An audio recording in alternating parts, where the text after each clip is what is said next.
그는 이미 하녀와 더불어 저를 배신한 적이 있습니다. 제 말은 듣질 않아요. 이제 저를 사랑하지도 않아요. 그의 마음에 들지 않는 요구를 하면 저를 학대합니다. 그러니 제가 무엇을 할 수 있겠어요. 신부는 직접적인 대답은 하지 않고 이렇게 외쳤다. 부인은 굴복하시는 거로군요. 인정하시는 거로군요. 간통자가 댁의 지붕 밑에 있습니다. 죄가 부인의 눈 아래에서 저질러지고 있는데 부인은 시선을 돌리시는 겁니까?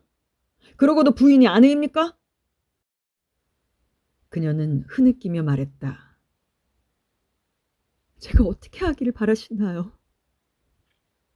그런 비열한 짓을 허용하느니 차라리 그와 헤어지십시오. 이 더러운 집에서 뛰쳐나가십시오. 하지만 제겐 돈이 없어요, 신부님. 게다가 이젠 용기도 없고요. 그리고 증거도 없는데 어떻게 나갑니까? 제겐 그런 권리조차 없는 거려. 신부는 몸을 떨면서 일어섰다. 부인은 비겁하시군요. 그런 분인 줄 몰랐습니다. 부인은 신의 은총을 받을 자격이 없습니다. 그녀는 무릎을 꿇고 소리쳤다. 제발, 제발 저를 버리지 말아주세요. 제게 조언을 해주세요. 그는 퉁명스러운 목소리로 말했다. 푸르빌르 씨에게 알리십시오. 이 관계를 끊게 하는 것은 그분의 일입니다. 그 생각을 하니 갑작스러운 공포가 그녀를 사로잡았다. 그러면 그분은 그들을 죽일 거예요, 신부님. 그리고 저는 밀고를 하게 되는 거예요. 그럴 순 없어요, 절대로. 그러자 그는 분노가 치밀어 마치 그녀를 저주하기라도 하는 것처럼 한 손을 치켜들었다. 당신의 치욕과 당신의 죄악 속에 그대로 머물러 계십시오. 당신은 그들보다 더 가증스러우니까. 당신은 관대한 아내시군요. 여기에서 더 이상 내가 할 일은 없습니다. 신부는 밖으로 나가버렸다. 그는 너무도 화가 나서 온몸을 부들부들 떨 정도였다. 그녀는 굴복할 각오로 정신없이 그를 따라갔다. 그러나 그는 여전히 분노로 몸을 떨며 빠른 걸음으로 걸어갔다. 그는 울타리 곁에 서서 가지 치는 일을 감독하고 있는 줄리앙을 보았다. 그래서 그는 쿠이아르의 농장을 가로지르려고 왼쪽으로 돌아갔다. 귀찮게 굴지 마세요, 부인. 난 더 이상 드릴 말씀이 없습니다. 그가 가는 길의 한복판에 아이들이 계집 주위에 모여서 말없이 주위를 집중하고 있었다. 그 한가운데에서 남작이 뒷짐을 지고 서 있었다. 그러나 멀리서 신부가 오는 것을 보자 그는 자리를 피했다. 잔느는 애원하듯 말했다. 며칠만 참아주세요, 신부님. 그리고 저택으로 다시 와주세요. 제가 할 수 있는 것과 준비해야 할 것을 말씀드리겠어요. 그리고 우리 다시 생각해 보기로 해요. 그들은 아이들이 몰려있는 곁에까지 왔다. 그래서 신부는 무엇이 그 애들을 그렇게 흥미롭게 하는지를 보기 위해 다가갔다. 그것은 새끼를 낳고 있는 암캐였다. 계집 앞에는 5마리의 새끼가 어미 주위에서 꼬물거리고 있었고 어미는 옆으로 누워 그것들을 사랑스럽게 핥고 있었다. 신부가 몸을 구부리는 순간 개는 경련을 일으키며 몸을 쭉 펴더니 6번째의 강아지가 나왔다. 그러자 개구쟁이 아이들은 모두 기쁨에 어쩔 줄을 몰라 손뼉을 치면서 소리를 질러댔다. 또 하나 나왔다! 또 하나 나왔어! 그들에게 그것은 하나의 놀이였다. 불순한 것이라고는 아무것도 섞이지 않은 자연 그대로의 놀이였다. 그들은 사과가 떨어지는 것을 바라보듯이 이 출생을 주시하고 있었던 것이다. 톨비악 신부는 아연실색해 있다가 이내 걷잡을 수 없는 분노에 사로잡혀 들고 있던 커다란 우산을 치켜들고 있는 힘을 다해 아이들의 머리를 후려치기 시작했다. 즐겁을 한 개구쟁이들이 걸음아 날 살려라 하고 도망을 갔다. 그는 갑자기 기를 쓰고 일어나려고 하는 개마저 그냥 두지 않았다. 머리가 혼란해진 그는 온 힘을 다해 개를 때리기 시작했다. 사슬에 묶인 개는 도망칠 수가 없어서 매질에 몸부림을 치면서 무섭게 비명을 질렀다. 그의 우산이 부러졌다. 그러자 맨손으로 개 위에 올라타 미친 듯이 짓밟고 찢고 짓눌렀다. 눌러대는 바람에 마지막 새끼가 나왔다. 그는 벌써 젖꼭지를 찾고 있는 새끼를 발 뒤꿈치로 밟아 죽였다. 신부는 갑자기 목덜미가 잡히는 것을 느꼈다. 따귀를 한 대 맞는 바람에 그의 삼각 모자가 날아가 버렸다. 흥분한 남작이 그를 울타리가 있는 데까지 끌고 가서 길바닥에 내동댕이 쳤다. 남작이 돌아다 보니 잔느가 무릎을 꿇고 강아지들 한가운데서 흐느껴 울며 스커트에 그것들을 주워 담고 있는 것이 보였다. 그는 잔느에게로 성큼성큼 돌아와 소리를 질러댔다. 저것 봐. 저게 법위를 입은 인간이다. 이젠 너도 보았겠지. 소작인들이 달려왔다. 사람들은 모두 창자가 빠진 그 개를 바라보았다. 쿠이에르 할멈이 말했다. 어쩌면 저렇게 야만적일 수 있을까? 그러나 잔느는 7마리의 새끼를 주워 모으고 그것들을 키우겠다고 했다. 그것들에게 우유를 주려고 했으나 3마리는 다음 날 죽어버렸다. 그러자 시목영감은 젖을 먹여줄 암캐를 찾으려고 온 마을을 뛰어다녔다. 그런 개를 찾진 못했으나 그 일을 할 수 있을 것이라고 단언하면서 암고양이 1마리를 데리고 왔다. 그런데 다른 3마리가 또 죽었다. 고양이는 당장에 강아지를 양자로 삼고 옆으로 누워 자기의 젖꼭지를 내밀었다.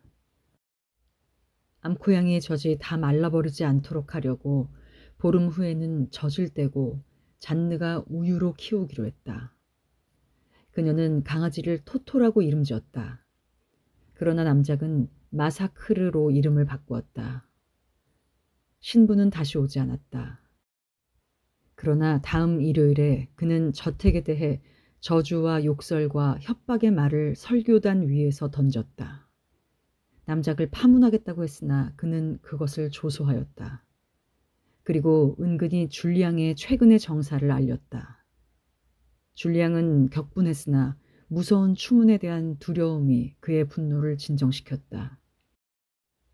일요 설교 때마다 신부는 계속해서 복수를 선언했고 그의 적은 모두 벼락을 맞을 것이라고 예언했다.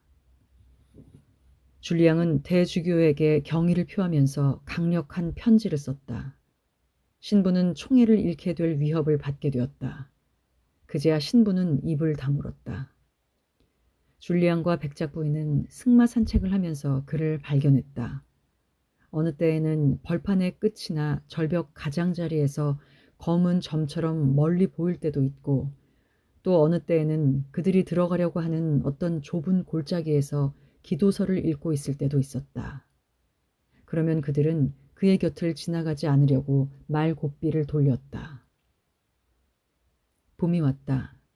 아직은 나뭇잎들이 성기고 풀밭이 축축했기 때문에 한여름처럼 덤불숲 속으로 깊이 들어갈 수가 없었다. 그들은 지난 가을부터 보코트 언덕 꼭대기에 버려진 채로 있는 목동의 이동식 오두막집을 이용했다.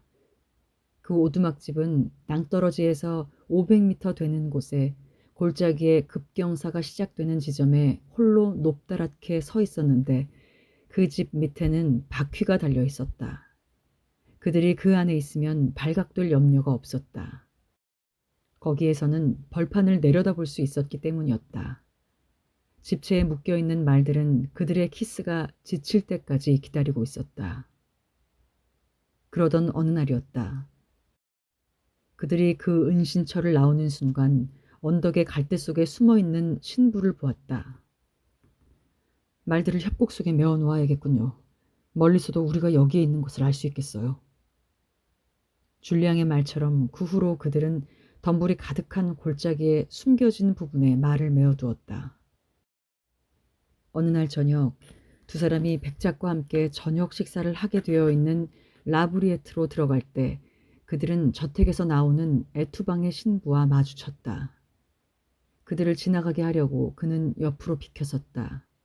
어떤 불안이 그들을 사로잡았으나 곧 사라져 버렸다. 바람이 몹시 부는 5월 초순이었다. 어느 날 오후 잔느가 난롯가에서 책을 읽고 있자니 푸르빌르 백작이 걸어오는 것이 눈에 들어왔다. 그 걸음이 너무나 빨라서 그녀는 어떤 불행한 일이 생긴 것 같은 느낌이 들었다. 그녀는 그를 맞아들이려고 급히 내려갔다. 그는 안색이 창백했고 눈에 핏발이 서 있었다. 아내가 여기에 있어. 잔느는 머리가 혼란스러워졌다. 아니요, 오늘은 뵙지 못했어요. 그러자 그는 털썩 주저앉더니 모자를 벗고 손수건으로 이마를 닦았다. 그러고 나서 벌떡 일어나더니 잔느에게 다가와 두 손을 내밀며 진지한 표정으로 입을 열었다. 대개 남편이. 그는 마저 말을 잇지 못하고 바다 쪽으로 달려갔다. 잔느는 그를 멈추게 하려고 뒤따라 달렸다. 그는 모든 것을 알고 있는 것 같아.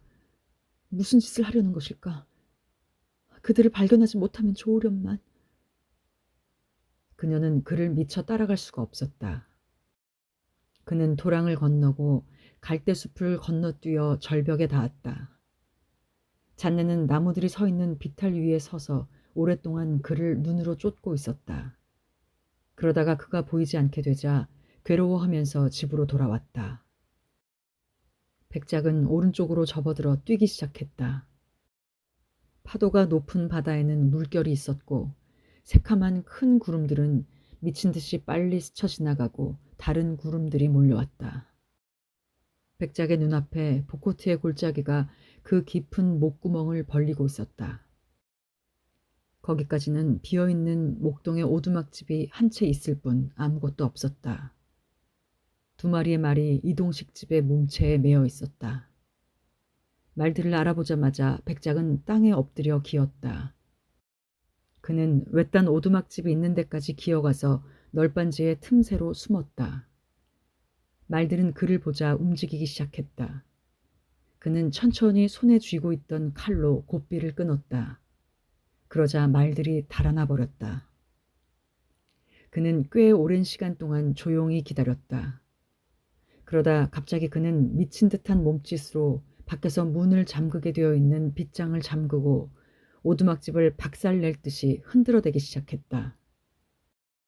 그러다가 갑자기 온 힘을 다해 오두막집을 둘러매고 소처럼 헐떡이면서 끌어당겼다.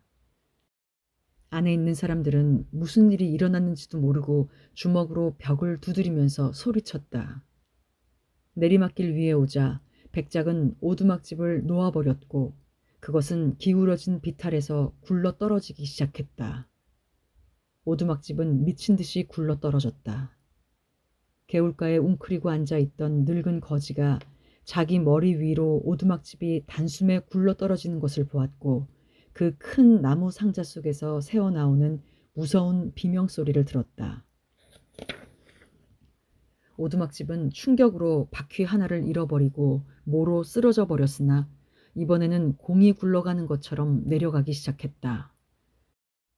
그러다가 마지막 협곡 가장자리에 와서 곡선을 그리면서 뛰어오르더니 밑바닥에 떨어져 달걀처럼 터져버렸다.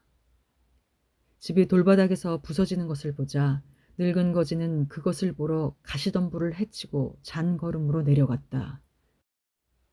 그러나 배가 터져버린 상자에 감히 가까이 가진 못하고 그 사건을 알리러 근처 농가에 있는 데까지 달려갔다. 사람들이 달려왔다. 파편을 들어올렸다. 두구의 시체가 눈에 띄었다. 그들은 타박상을 입고 짓이겨져 피투성이가 되어 있었다. 남자는 이마가 뚫어지고 온 얼굴이 으깨어져 있었다. 여자의 턱뼈는 충격으로 빠져나와 늘어져 있었다. 그리고 그들의 부러진 팔다리는 마치 살 속에 뼈가 없는 것처럼 흐물거렸다. 그러나 그들이 누구인진 알아볼 수 있었다. 사람들은 이 불행의 원인에 대해서 한참 추론하기 시작했다. 이 사람들은 이 오두막집 안에서 무엇을 하고 있었을까? 어떤 여자가 말했다. 그러자 그 늙은 거지는 그들은 십중팔구 광풍을 피하기 위해 그 안으로 피신을 했는데 미친 듯한 바람이 그 오두막집을 넘어뜨리면서 굴러떨어지게 했을 것이라고 이야기했다. 그리고 그 자신도 거기에 숨으려고 갔었으나 말들이 집채에 매여 있는 것을 보고는 이미 누가 들어있다는 것을 알았노라고 설명했다. 그는 흡족한 표정으로 덧붙였다. 그렇지 않았더라면 내가 죽었을 거야. 누군가 말했다. 그런 편이 낫지 않았을까? 그러자 늙은 거지는 몹시 화를 냈다. 어째서 그 편이 낫다는 거지? 나는 가난하고 이 사람들은 부자라서인가? 지금 이 사람들을 봐! 그는 구부러진 지팡이 끝으로 두 시체를 가리켜 보였다. 우리는 모두 똑같은 거야, 죽음 앞에서는. 그러는 동안에 다른 농부들이 왔다. 그들은 어찌해야 할 것인가에 대해 협의를 했다. 그리고 보상을 받을 수 있으리라는 희망에서 시체를 저택으로 옮기기로 결정했다. 그래서 두 대의 마차에 말을 달았다. 백작은 오두막집이 급한 경사 위에서 굴러떨어지는 것을 보자 비와 광풍 속을 뚫고 전속력으로 도망쳤다. 그렇게 그는 몇 시간 동안 달렸다. 그는 어떻게 왔는지도 알 수 없이 해질 무렵에 집으로 돌아왔다. 당황한 하인들이 그를 기다리고 있다가 두 마리의 말이 주인도 없이 방금 돌아왔는데 줄리앙의 말은 다른 말을 따라온 것이라고 그에게 알렸다. 그러자 백작은 더듬거리며 말했다. 이런 날씨에 그 사람들에게 무슨 사고가 일어났을지도 몰라. 모두들 찾아보도록 해. 그도 다시 밖으로 나왔다. 그러나 눈에 띄지 않는 곳까지 오자 그는 가시덤불 밑에 몸을 숨기고 아직도 사랑하고 있는 여자가 죽어서 돌아올 혹은 죽어가는 상태로 돌아올지도 모를 그 길목을 지키고 있었다. 얼마 후 마차 한 대가 이상한 형태의 물체를 싣고 그의 앞을 지나갔다. 그녀다. 그는 갑작스러운 공포에 휩싸였다. 그는 토끼처럼 몸을 웅크리고 작은 소리에도 몸을 떨면서 꼼짝하지 않고 있었다. 그는 1시간을 기다렸다. 어쩌면 2시간일지도 모른다. 그는 아내가 죽어가고 있는 것이라고 생각했다. 그리고 그녀의 임종에 입회하기 위해서 들어가지 않으면 안 된다는 것이 두려웠다. 그래서 그는 다시 숲 한복판까지 도망갔다. 갑자기 그는 그녀가 도움이 필요할지도 모른다는 생각이 들었다. 그래서 그는 다시 정신없이 달려 되돌아왔다. 돌아오다가 정원사를 만나 그에게 소리쳤다. 어떻게 됐지? 사내는 감히 대답할 용기가 나지 않았다. 그러자 백작은 거의 울부짖으면서 물었다. 죽었는가? 하인이 더듬거리며 말했다. 네, 백작님. 그는 엄청난 안도를 느꼈다. 급작스러운 평온이 그의 피와 떨리는 근육 속으로 들어왔다. 그는 씩씩한 걸음으로 큰 층계의 계단을 올라갔다. 또 하나의 마차는 랫부불에 닿았다. 잔느는 그것을 보고 모든 것을 알아버렸다. 그녀는 의식을 잃고 쓰러졌다. 그녀가 의식을 회복했을 때 아버지가 식초로 그녀의 관자놀이를 적셔주고 있었다. 그가 망설이면서 물었다. 알고 있니? 네. 그녀는 몸을 일으키려고 했으나 그럴 수가 없었다. 그날 밤 그녀는 사산을 했다. 그만큼 그녀는 충격을 받았던 것이다. 계집아이였다. 그녀는 줄리앙의 장례식을 보지 않았다. 그래서 아무것도 몰랐다. 그녀는 다만 이틀 후에 리종 이모가 와 있는 것을 알았다. 잔느는 3달 동안이나 자기 방에 틀어박혀 있었다. 너무도 허약해지고 너무도 창백해져서 회복할 가망이 없다고 생각될 정도였다. 그러나 차츰 그녀는 생기가 되살아났다. 아버지와 리종 이모는 그녀 곁을 떠나지 않았다. 잔느는 이 충격에서 신경병을 얻게 됐다. 아주 작은 소리에도 정신을 잃었고 대수롭지 않은 일에도 기절했다. 그녀는 한 번도 줄리앙의 죽음에 관해 자세하게 물은 적이 없었다. 무엇이 그녀에게 중요하단 말인가? 그녀는 그것에 대해 충분히 알고 있지 않았던가? 사람들은 모두 불의의 사고라고 생각했지만 그녀는 그렇게 생각하지 않았다. 그녀는 자기를 몹시 괴롭히는 비밀을 가슴속에 지니고 있었다. 불행이 있던 날, 무섭고 돌연한 백작 모습.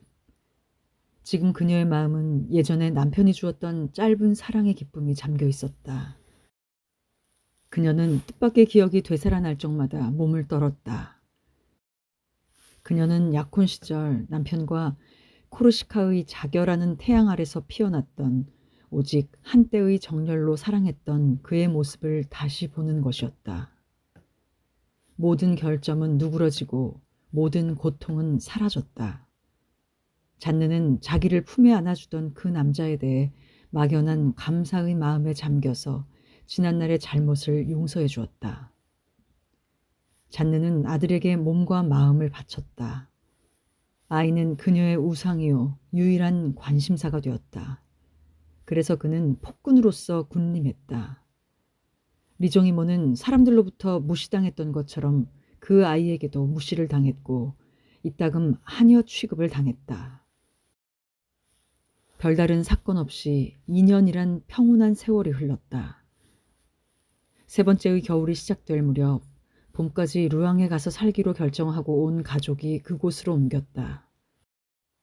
그러나 버려져 있던 축축한 옛집도 도착하자마자 폴은 늑막염이 되지 않을까 염려될 정도로 심한 기관지염에 걸렸다. 그래서 병이 낫자마자 그 아이를 데리고 다시 돌아왔다. 단조로운 생활이 다시 시작됐다. 아이는 빨리 자랐기 때문에 새 식구의 흥미진진한 일 중 하나는 그의 키를 재는 일이었다. 객실의 문 옆에 있는 벽판 위에다 매월 그의 키를 표시하는 줄을 그어 놓았다. 그리고 새로운 식구 하나가 집안의 중요한 역할을 하게 되었다. 그것은 아들에게만 열중해 있던 잔느가 소홀히 했던 마사크르라는 개였다. 이 개는 루디빈느에게 밥을 얻어먹으며 외양간 앞에 있는 낡은 통 속에서 사슬에 묶여 있었다. 어느 날 아침 폴이 그 개를 발견하고는 안아보겠노라고 고집을 피웠다. 사람들은 걱정스러워하면서 아이에게 개를 안겨주었다. 그 후로 폴과 마사크르는 절친한 친구가 되었다.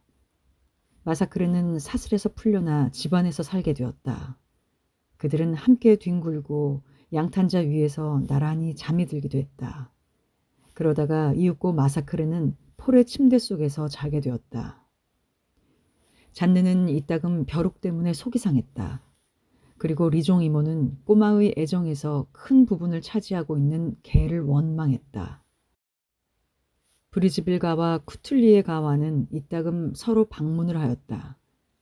촌장과 의사만이 규칙적으로 찾아와서 낡은 저택의 고독을 깨뜨려 주었다.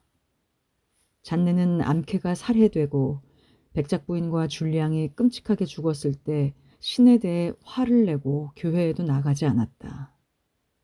톨비악 신부는 이따금 저택을 직접적인 암시로 저주를 했다.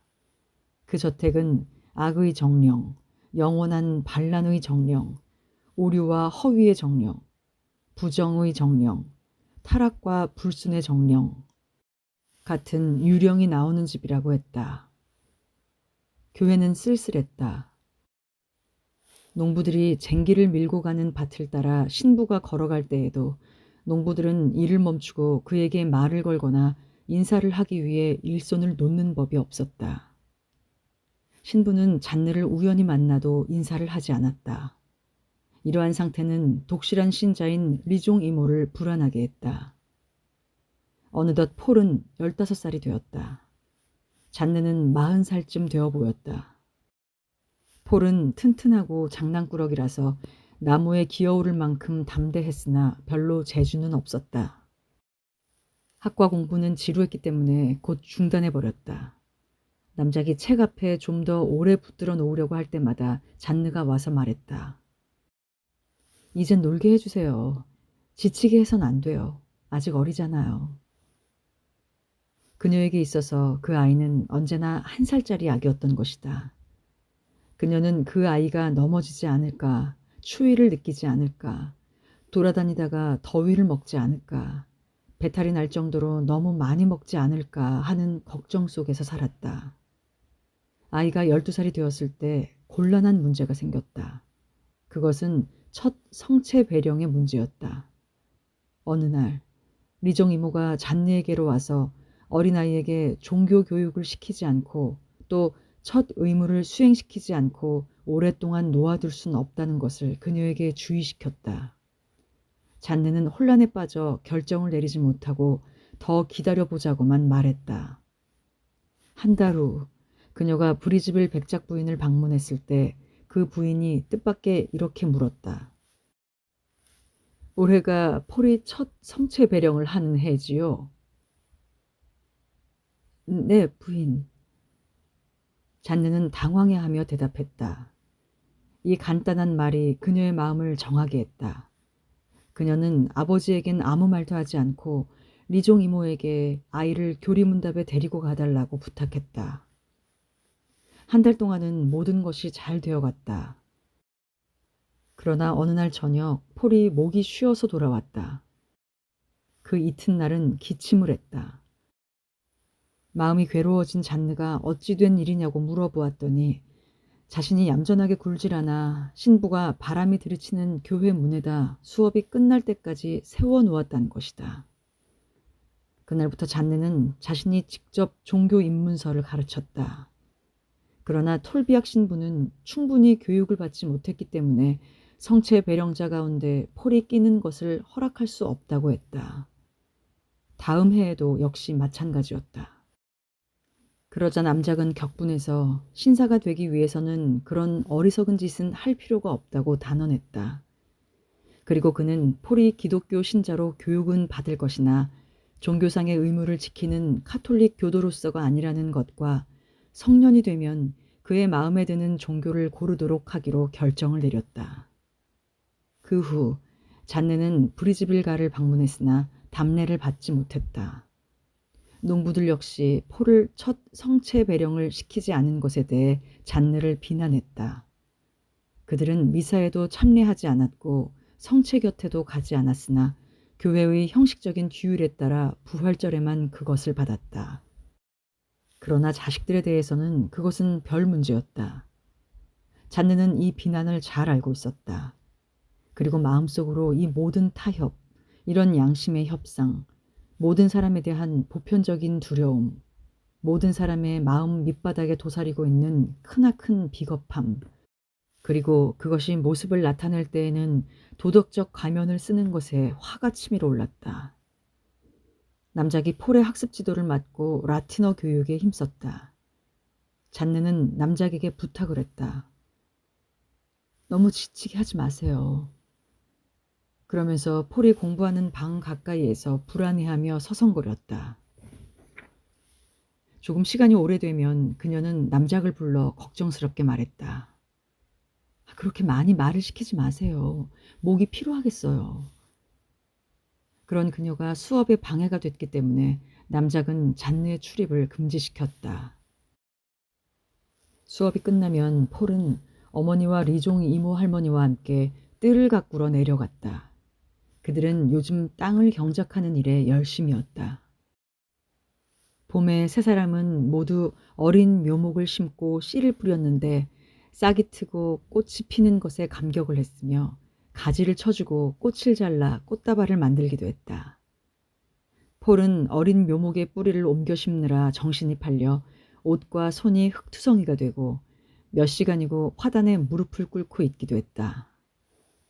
폴이 15살이 되자 객실의 눈금은 1m 58cm를 나타냈다. 그러나 그는 두 여자와 시대에 뒤떨어진 친절한 노인 사이에서 자라 정신적으로는 아직 어린애였다. 어느 날 밤 남작은 중학교에 대한 이야기를 꺼냈다. 잔느는 금방 흐느껴 울기 시작했다. 리종 이모는 놀라서 어두운 구석에 가만히 앉아 있었다. 잔느가 대답했다. 그렇게 많이 알 필요가 있나요? 우리는 그 애를 시골의 귀족으로 만들 거예요. 그는 많은 귀족들이 그러는 것처럼 자기의 땅을 경작하게 될 거예요. 그 애는 이 집에서 행복하게 살다 죽을 거예요. 더 이상 무엇을 바라겠어요. 그러나 남작은 머리를 설레설레 흔들었다. 그 아이가 25살이 되었을 때 나는 아무것도 아니다. 나는 어머니의 이기적인 과실로 아무것도 모른다. 나는 일을 할 수도 없고 대단한 인물이 될 수도 없다는 것을 스스로 느끼고 있다. 어머니의 선견지명에 없는 애정이 나를 이렇게 만든 것이다. 라고 너에게 말한다면 넌 뭐라고 대답하겠니? 그녀는 아들을 다그쳤다. 말해봐, 폴. 널 너무도 사랑한 나를 절대로 비난하지 않을 거지? 그렇지? 폴은 의아해하며 건성으로 약속했다. 안 그럴게요, 엄마. 맹세하니? 네, 엄마. 넌 여기서 그대로 살고 싶지? 네, 엄마. 그러자 남작은 확고하게 음성을 높여 말했다. 잔느, 넌 이애의 인생을 네 마음대로 처리할 권리가 없다. 넌 네 자신의 행복을 위해서 자식을 희생시키려 하고 있어. 그녀는 흐느껴 울면서 말했다. 저는 그동안 너무 불행했었어요. 남작이 잔느에게 다가가 두 팔로 그녀를 안았다. 나는 어떻겠니, 잔느야. 그녀는 아버지를 꼭 끌어안으며 말했다. 네, 아버지가 오르세요. 제가 어리석었어요. 그동안 너무 괴로운 나머지 아이를 중학교에 보내겠어요. 이번에는 폴이 훌쩍훌쩍 울기 시작했다. 그러자 잔느는 그에게 입을 맞추며 달랬다. 폴은 신학기에 르 아브르에 있는 중학교에 입학하기로 결정되었다. 그래서 여름 동안 그는 전보다 더 귀여움을 받았다. 잔느는 폴과 헤어지는 생각을 하며 괴로워했다. 10월의 어느 밤, 온 가족은 한숨도 잠을 이루지 못했다. 그리고 그 다음 날 두 여자와 남작은 폴과 함께 르 아브르로 향했다. 잔느는 리종 이모의 도움을 받아 기숙사의 옷장에다 옷을 정돈했다. 하지만 옷장이 너무 작아 가지고 온 옷의 4분의 1도 들어가지 않았다. 잔느는 옷장 하나를 더 얻으려고 교장을 만나러 갔다. 그러나 그는 그렇게 많은 옷들은 방해만 된다며 다른 옷장을 내주는 것을 거절했다. 난처해진 잔느는 인근의 작은 여인숙에 방 하나를 빌리기로 하고 주인에게 부탁해서 폴이 필요한 것을 직접 가져다 주도록 했다. 작별할 시간이 되자 잔느와 폴은 오랫동안 서로 껴안고 있었다. 힘겹게 발걸음을 돌린 세 사람은 마차 안에서 눈물을 흘렸다. 잔느는 이튿날 저녁 때까지 울었다. 다음 날 잔느는 사륜마차에 말을 메고 르 아브르를 향했다. 잔느는 이렇게 이틀마다 다시 폴을 찾아갔고 일요일에는 외출을 시켰다. 폴은 가족과의 헤어짐을 운명이라 체념하고 받아들였다. 생전 처음으로 그는 친구들을 갖게 되었다. 폴이 수업을 받는 동안 잔느는 면회실에서 폴의 쉬는 시간을 기다렸다. 교장은 그녀에게 자주 오지 말라고 부탁했지만 그녀는 이 충고를 듣지 않았다. 그는 만일 그녀가 계속해서 쉬는 시간에 폴이 놀지 못하게 방해를 하고 끊임없이 그의 마음을 어지럽혀 공부하는 것을 방해한다면 어쩔 수 없이 폴을 돌려보낼 수밖에 없다는 것을 경고했다. 남작도 통지를 받았다. 그 후 그녀는 죄수처럼 남작의 엄중한 감시를 받게 됐다. 그녀는 휴일만을 기다렸다. 끊임없는 불안이 그녀의 영혼을 뒤흔들었다. 그녀는 마사크르를 데리고 혼자 산책을 하곤 했다. 이따금 그녀는 절벽의 꼭대기에서 바다를 내려다보면서 오후 내내 앉아 있기도 했다. 가끔 그녀는 숲을 가로질러 이포르까지 내려가 추억이 가득 담긴 예전의 산책을 다시 해보기도 했다. 소녀 시절 그녀가 꿈에 취해서 돌아다니던 곳을. 아들을 다시 만날 때마다 그녀는 몇십 년 만에 만난 사람처럼 반가워했다. 폴은 점점 어른이 되어가고 잔느는 서서히 할머니가 되어갔다. 남작은 마치 잔느의 오빠처럼 젊어 보였고 미종 이모는 늙어 보였던 25살에 노화가 멈춘 듯했다. 폴은 공부를 잘하지 못해 4학급에서 낙제를 했다. 3학급에는 그럭저럭 지나갔으나 2학급에서는 다시 시작해야만 했다. 그래서 그는 20살이 되어서야 수사학급에 들어갔다. 그는 키가 큰 금발의 청년이 되었고 구렛나루가 무성했고 수염도 제법 나기 시작했다. 그는 일요일마다 랩부불러 왔다. 그는 오래전부터 말을 타는 기술에 대한 강의를 받았기 때문에 말 한 피를 빌려 2시간 만에 달려왔다. 그가 오는 날은 아침부터 가족들이 마중하러 나갔다. 남작은 점점 허리가 구부러져서 뒷짐을 지고 걸어갔다. 멀리서 그가 보이면 세 사람은 손수건을 흔들었다. 그러면 폴은 말을 더 빨리 몰아 맹렬한 기세로 달려왔다. 그 모습에 잔느와 리종 이모는 겁이 나서 가슴이 두근거렸다. 폴은 잔느보다 머리 하나는 더 컸지만 그녀는 언제나 그를 어린애처럼 취급했다. 그녀는 폴이 밤에 말을 타고 다시 떠날 때에는 안절부절 못했다. 너무 빨리 달리지 마라. 너에게 무슨 일이 생기면 절망할 네 가엾은 어미를 생각해다오. 어느 토요일 아침 그녀는 폴의 편지를 받았다. 그것은 친구들이 주최한 오락 파티에 초대받았기 때문에 다음날 올 수 없다는 내용이 쓰여 있었다. 그녀는 일요일 내내 슬픔과 허전함에 잠겨 지냈다. 그래서 목요일이 되자 그녀는 더 이상 참을 수가 없어 르아브르로 떠났다. 딱 꼬집어 알 수는 없었지만 잔느는 폴이 어딘가 변한 것 같았다. 더 활기가 넘치는 것 같았고 보다 사내다워진 것 같았다. 어머니를 만난 폴은 당연한 것처럼 말했다. 엄마가 오늘 오셨으니까 이번 주 일요일엔 랩부불에 가지 않겠어요. 축제가 또 시작되거든요. 그녀는 깜짝 놀라 숨이 막혔다. 폴, 어떻게 된 거니? 무슨 일이라도 있는 거야? 그는 웃으면서 대답했다. 아무것도 아니에요. 친구들하고 즐기려고 하는 거예요. 그럴 나이잖아요. 그녀는 대답할 말을 찾지 못했다. 돌아오는 마차 속에서 이상한 생각이 그녀를 괴롭혔다. 그녀는 더 이상 그를 자기의 폴, 귀여운 폴이라고 인정할 수가 없었다. 처음으로 그녀는 그가 어른이 되었다는 것을 느꼈다. 그는 이제 그녀의 것이 아니며 노인들은 상관하지 않고 제멋대로 살아가리라는 것을 깨달았다. 폴이 랩부불로 찾아오는 횟수가 점점 줄어들었다. 랩부불에 온 날엔 될 수 있는 한 빨리 떠나려 했다. 잔느는 낙담을 했고 남작은 그녀를 위로했다. 그 애에게 맡겨두려무나. 그 아이는 벌써 20살이야. 어느 날 아침 초라한 행색의 노인이 독일식 프랑스어로 자작 부인을 뵙기를 청했다. 그리고 의례적인 인사를 늘어놓은 다음 그는 주머니에서 더러운 지갑을 꺼냈다. 부인께 보여드릴 서류를 가져왔습니다. 그리고 기름때가 묻은 서류를 내밀었다. 그녀는 읽고 또 읽고 나서 물었다. 이게 뭐죠? 그 남자는 지나치게 공손한 말투로 설명했다. 말씀드리죠. 대개 아드님께서 돈이 좀 필요하시다고 해서 얼마 되지 않지만 그분께 빌려드렸지요.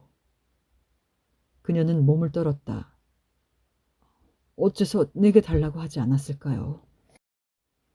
그는 폴이 다음날 오전 중에 갚아야 할 노름빚이 있었는데 폴은 아직 성년이 아니라 아무도 그에게 돈을 빌려주지 않으려 했고 그래서 자기가 그에게 은혜를 베풀었다고 했다.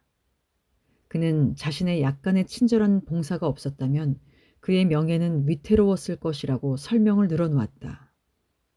잔느는 남작을 불렀다. 남작은 들어오자마자 얼른 상황을 알아차렸다. 어음은 1,500프랑이었다. 그는 1,000프랑을 지불하고 그 남자에게 넌지시 말했다. 2번 다시 오지 마시오. 그 사람은 고맙다는 인사를 하고 가버렸다. 그들은 곧장 르 아브르로 출발했다. 학교에 도착해보니 교장은 폴이 1달 전부터 학교에 나오지 않는다고 했다. 교장은 잔느의 서명이 있는 4통의 편지를 받았다며 내밀었다. 그것은 그의 몸이 불편하다는 것을 알리기 위한 것과 다음에는 소식을 보내기 위한 것이었다. 편지마다 의사의 진단서가 첨부되어 있으나 그것은 전부 가짜였다. 그들은 깜짝 놀라 서로 쳐다보면서 그대로 거기에 서 있었다. 교장은 딱하게 여겨서 그들을 경찰서장에게 안내해 폴을 찾도록 도와주었다. 이튿날 폴은 어느 창녀집에서 발견되었다. 남작과 잔느는 그를 레프불로 데리고 왔는데 오는 도중에 그들은 한마디도 나누지 않았다. 잔느는 손수건으로 얼굴을 가리고 울고 있었다. 폴은 무관심한 표정으로 들판을 바라보고 있었다. 일주일 동안 다음과 같은 사실이 드러났다. 폴은 지난 3개월 동안 1만 5천 프랑의 빚을 졌고 채권자들은 그가 곧 성년이 된다는 것을 알고 처음에는 얼굴을 내밀지 않았다고 했다. 잔느는 최대한 다정하게 대해주어 폴의 마음을 잡고 싶었다. 그에게 맛있는 요리를 먹게 했고 그를 귀여워해 주었으며 애지중지했다. 봄이 왔다. 잔느는 마음대로 뱃놀이를 하라고 이포르에서 배 한 척을 빌려주었다. 그가 르 아브르로 가지 않을까 두려워서 말은 주지 않았다. 폴은 할 일 없이 빈둥빈둥 지냈고 신경질을 부리기도 했으며 가끔은 난폭하기까지 했다. 남작은 그가 학업을 중단한 것을 염려했다.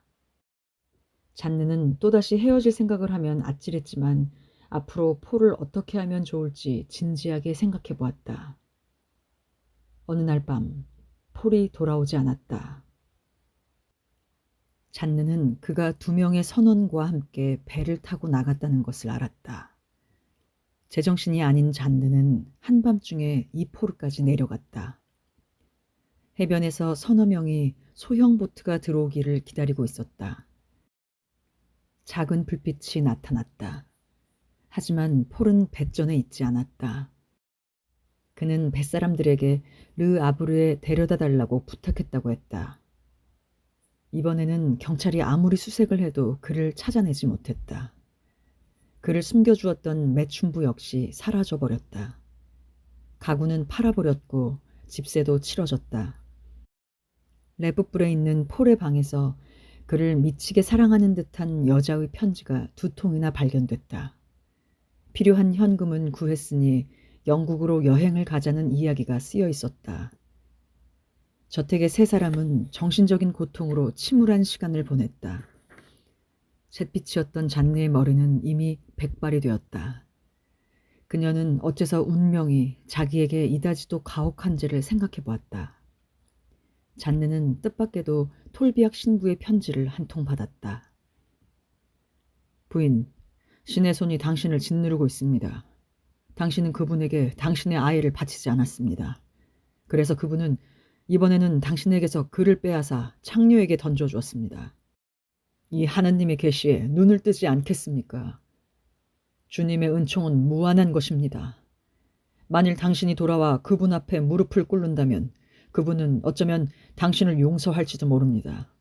저는 그분의 천한 종입니다. 당신이 와서 문을 두드리신다면 저는 그분이 계시는 집의 문을 열어드리겠습니다. 그녀는 이 편지를 무릎 위에 놓고 한참 동안 그대로 있었다. 이 신부가 말한 것은 진실일지도 모른다는 생각이 들었다.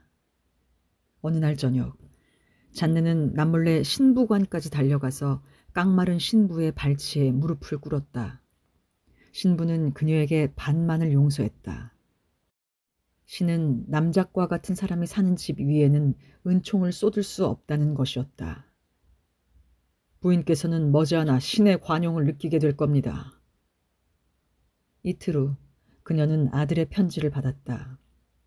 그녀는 미칠 것 같은 고통 속에 있었기 때문에 그것을 신부가 약속한 은총의 시초로 생각했다. 사랑하는 어머니, 염려하지 마세요. 저는 런던에서 잘 있습니다. 그러나 돈이 많이 필요합니다. 우리는 이제 동전 한 푼 없어서 매일 굶고 있습니다. 저와 동행한 여자, 제가 열렬히 사랑하고 있는 여자는 저와 헤어지지 않으려고 가지고 있던 돈을 모두 써버렸습니다. 5천 프랑이에요. 제 체면을 봐서라도 이 금액을 그녀에게 갚아주세요. 그리고 머지않아 제가 성년이 되니까 아버지의 유산 가운데 1만 5천 프랑을 미리 주시면 고맙겠습니다. 그러면 곤경에서 벗어날 수 있습니다. 안녕히 계세요. 사랑하는 어머니. 마음으로부터 키스를 보냅니다. 할아버지와 리종 이모 할머니께도요. 곧 다시 뵙게 되길 바랍니다. 어머니의 아들 자작 폴 드 라마르. 그 애가 나에게 편지를 썼어. 그는 나를 잊지 않고 있었던 거야. 그가 돈을 요청했다는 것은 조금도 문제가 되지 않아. 그 애가 가진 것이 없다면 보내주어야 돼. 돈은 상관없어. 그 애가 나에게 편지를 썼어. 잔느는 울면서 이 편지를 가지고 남작에게 달려갔다. 리종 이모도 불러왔다. 그리고 편지를 다시 읽었다. 완전한 절망에서 희망을 발견한 잔느는 폴을 두둔했다. 그 애는 돌아올 거예요. 편지를 쓴 이상 곧 돌아올 거예요. 남작은 보다 침착하게 말했다. 어쨌든 그 애는 그 쌍스러운 여자 때문에 우리 곁을 떠났어. 그러니 그 애는 우리보다 그 여자를 더 사랑하고 있어. 그래서 주저하지 않았던 거야. 급작스럽고 무서운 고통이 잔느의 가슴에 스며들었다. 그리고 곧 아들을 자기에게서 훔쳐간 그 계집애에 대해 증오가 타올랐다. 그녀는 그 여자와 자기 사이에 격렬한 싸움이 시작되었다는 것을 느꼈다. 그리고 다른 사람과 아들을 공유하기보다는 차라리 아들을 잃는 편이 낫겠다는 것을 느꼈다. 그들은 1만 5천 프랑을 보냈다. 5달 동안이나 소식을 받지 못했다. 그러다가 대리인이 줄리앙의 상속재산 명세를 정리하기 위해 나타났다. 잔느와 남작은 어머니에게 돌아갈 용익권조차 포기하고 계산을 분명히 했다. 그러자 폴은 6달 동안에 4통의 편지를 썼다.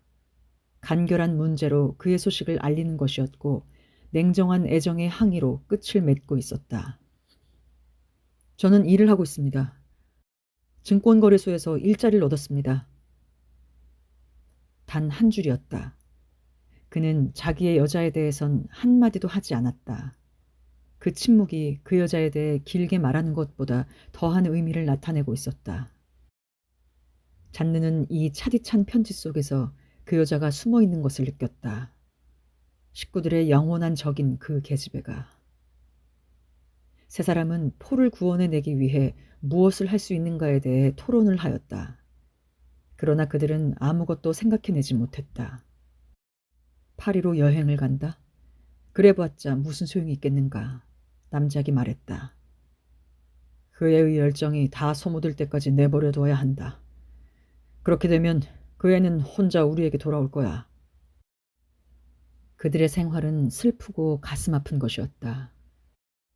잔느와 리종 이모는 남작에게는 비밀로 하고 함께 교회에 나갔다. 아주 오랜 시간이 소식도 없이 흘러갔다. 그러다가 어느 날 아침 한 통의 편지가 그들을 절망하게 했다. 사랑하는 어머니, 저는 파산했습니다.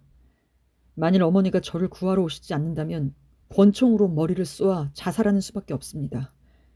저로선 성공의 기회처럼 보였던 투기에 실패했습니다. 그래서 8만 5천 프랑의 빚을 지고 있습니다. 제가 지불하지 못하면 그건 불명예일 뿐 아니라 파멸입니다. 앞으로 아무것도 할 수 없게 되어버리고 맙니다. 거듭 말씀드립니다만 그 치욕을 당하느니 차라리 권총 자살을 하겠습니다. 한 여자의 격려가 없었다면 저는 벌써 그렇게 했을지도 모릅니다. 한 번도 말씀드리지 않았습니다만 그 여잔 저의 구세주입니다. 사랑하는 어머니, 이것이 어쩌면 마지막이 될지도 모릅니다. 안녕히 계세요. 폴. 이 편지에 첨부된 서류 뭉치가 파산에 대하여 자세한 설명을 해주고 있었다. 남작은 즉시 생각해보고 결정을 내리겠다는 답을 보냈다. 그러고 나서 그는 자세한 내막을 알아보기 위해 르 아브르로 출발했다. 그리고 그는 폴에게 보낼 돈을 마련하기 위해 토지를 저당 잡혔다. 폴은 감사와 열렬한 애정의 편지를 3통이나 보냈으며 곧 사랑하는 가족들을 포옹하기 위해 가겠노라고 알려왔다. 하지만 그는 오지 않았다. 한 해가 지나갔다. 잔느와 남작은 그를 만나 마지막 노력을 해보려고 파리를 떠나려고 했지만 그가 다시 런던에 있다며 짧은 편지로 알렸다. 폴드 라마르 상사라는 회사명으로 기선 회사를 꾸민다는 것이었다. 그는 이렇게 편지를 썼다. 그것은 저로서는 행운입니다. 어쩌면 부자가 될지도 모릅니다. 위험한 것은 아무것도 없습니다. 여기에서 모든 성공을 보시게 될 겁니다. 다시 비었을 때 저는 사회적으로 상당한 위치를 차지하고 있을 겁니다. 오늘의 곤경에서 벗어나려면 사업밖에 없습니다. 석 달 후, 그 기선 회사는 파산하였고 대표는 거래 문서에 부정이 있다고 해서 기소되었다. 잔느는 신경의 발작을 일으켰고 몸져 누웠다. 남작은 또다시 르 아브르로 출발했다. 이리저리 알아보니 폴드 라마르 상사의 결손은 23만 5천 프랑이라는 것을 확인했다. 그는 다시 자기 재산을 저당 잡혔다. 레프뿔의 저택과 2개의 농장은 막대한 금액으로 해서 무거운 부담을 짊어지게 됐다. 어느 날 저녁, 남작은 대리인의 사무실에서 마지막 수속에 결말을 짓고 있다가 졸도하여 마룻바닥에 쓰러졌다. 잔느는 말을 탄 사람에게서 기별을 받았다. 그녀가 도착했을 때 남작은 이미 숨져 있었다. 그녀는 그를 랫부불로 모셔왔으나 너무도 기가 막혀 감정이 모두 마비된 듯했다. 돌비악 신부는 두 여자가 미칠 듯이 애원하는데도 불구하고 유해가 교회에 들어오는 것을 거절했다. 남작은 아무런 장례식도 없이 매장되었다. 폴은 자기의 파산을 청산하는 대리인 중에 한 사람에게 이 일을 들어 알았다. 그는 여전히 영국에 숨어 있었다. 그는 이 불행을 너무 늦게 알았기 때문에 올 수 없었다는 것을 변명하기 위한 편지를 썼다. 어쨌든 어머니께서 저를 곤경에서 구해주셨으니 프랑스로 돌아가서 곧 뵙겠습니다. 그 겨울이 끝날 무렵 리종 이모는 68세가 되었는데 기관지염이 악화되어 폐렴으로 조용히 숨을 거두었다. 잔느는 묘지까지 이모를 따라가서 관 위에 흙이 덮이는 것을 보았다. 그녀는 자신도 죽고 싶다는 생각이 들었다. 그때 건장한 시골 여자가 그녀를 두 팔로 안고 어린애를 다루듯이 감싸 안고 저택으로 데리고 갔다. 저택으로 돌아온 잔느는 그녀의 도움으로 침대에 누워 그대로 잠이 들었다. 잔느는 한밤중에 잠이 깼다. 등불이 벽난로 위에 켜져 있었다. 한 여자가 안락 의자에서 자고 있었다. 이 여잔 누구일까? 아무리 생각해봐도 모르는 여자였다. 그래서 그녀는 침대 옆에서 몸을 구부리고 그녀의 얼굴 모습을 알아보려고 애를 썼다. 어쩐지 어디선가 본 얼굴인 것도 같았다. 그녀는 평온하게 자고 있었다. 40 혹은 45세 정도로 보였다. 그녀는 건장했고 혈색이 좋았다. 머리는 반백이었다. 확실히 이 얼굴은 본 일이 있어. 언제였을까? 그때 그녀가 눈을 뜨고 몸을 일으켰다. 두 여자는 서로 눈이 마주쳤다. 그녀는 투덜거리며 말했다. 벌써 깨시면 어떡해요. 다시 누우세요. 잔느가 의아하다는 표정을 지으며 그녀에게 물었다. 누구시죠? 그러자 그 여자는 두 팔을 벌려 잔느를 잡더니 그녀를 안아올려 침대로 데리고 갔다. 그녀는 잔느에게 이불을 덮어주며 울기 시작했다. 가엾은마님, 잔느 아가씨, 저를 전혀 모르시겠어요? 그러자 잔느가 소리쳤다. 로잘리로구나. 얘야. 그러고는 두 팔로 그녀의 목을 끌어안았다. 두 여자는 꼭 껴안고 한참 동안을 흐느껴 울었다. 로잘리가 먼저 진정을 했다. 조심하세요. 감기가 드시면 안 돼요. 그녀는 잔느의 머리 밑에 베개를 다시 놓아주었다. 어떻게 네가 다시 왔지? 로잘리가 대답했다. 어떻게 혼자 계시는 마님을 버려둘 수 있겠어요. 널 볼 수 있게 촛불을 켜다오. 로잘리 머리맡 탁자에 촛불을 가져다 놓자 두 사람은 한참 동안 한마디 말도 없이 서로를 쳐다보았다. 그러고는 잔느가 늙은 하녀에게 손을 내밀며 중얼거렸다. 너를 전혀 알아보지 못했어. 너도 많이 변했구나. 그렇지만 아직 나만큼은 아니야. 그러자 로잘리는 젊고 아름답던 부인이 시들고 백발이 된 모습을 바라보면서 대답했다. 정말이지 많이 변하셨군요. 하지만 우리가 서로 보지 못한 것도 24년이나 되었다는 것을 생각해 보세요. 잔느가 속삭였다. 넌 행복했었니? 로잘리는 너무도 고통스러운 어떤 기억을 되살리게 될까봐 두려워하면서 더듬거리며 말했다. 그다지 불평할 것도 없어요. 마님보단 행복했었죠. 언제나 제 마음을 상하게 하는 것이 한 가지 있었다면 그것은 여기에 남아있지 못하게 된 것이랍니다. 그녀의 목소린 떨리고 있었다. 어쩌겠니. 언제나 바라는 대로 이루어지는 것은 아니지. 너도 혼자가 되었니? 잔느는 고개를 숙인 로잘리를 보며 조용히 덧붙였다. 네 아들은 어떻게 됐니? 그 애는 행복하니? 네, 건강하게 일하고 있는 좋은 아이죠. 6개월 전에 결혼을 했어요. 제 농장을 돌보고 있죠. 그래서 이렇게 마님께 돌아올 수 있었죠. 그럼 넌 이제 내 곁을 떠나지 않으려는 거니? 물론이죠, 마님. 만반의 준비를 해놓은 거려. 수없이 많은 생각이 잔느의 머릿속을 흩어놓았다. 잔느는 고개를 저으며 고통스러웠던 지난 날을 잊으려 했다. 네 남편은 어떤 사람이었니? 그는 성실한 사람이었어요. 재산도 모을 줄 알았죠. 폐병으로 죽었어요. 잔느는 몸을 일으켜 그동안 궁금했던 것을 묻기 시작했다. 로잘리는 의자를 가까이 당겨 앉아 자기 자신과 집안에 관한 것을 말하기 시작했다. 현재는 땅 부자가 됐죠. 아무 걱정 없습니다. 제가 이렇게 된 것은 마님 덕이죠. 그러니까 제가 급료를 바라지 않는다는 것도 또한 알아주셨으면 합니다. 만일 마님께서 원하지 않으신다면 저는 가겠습니다. 잔느가 웃으며 말했다. 그렇지만 아무것도 원하지 않으면서 내 시중을 들 작정은 아니겠지?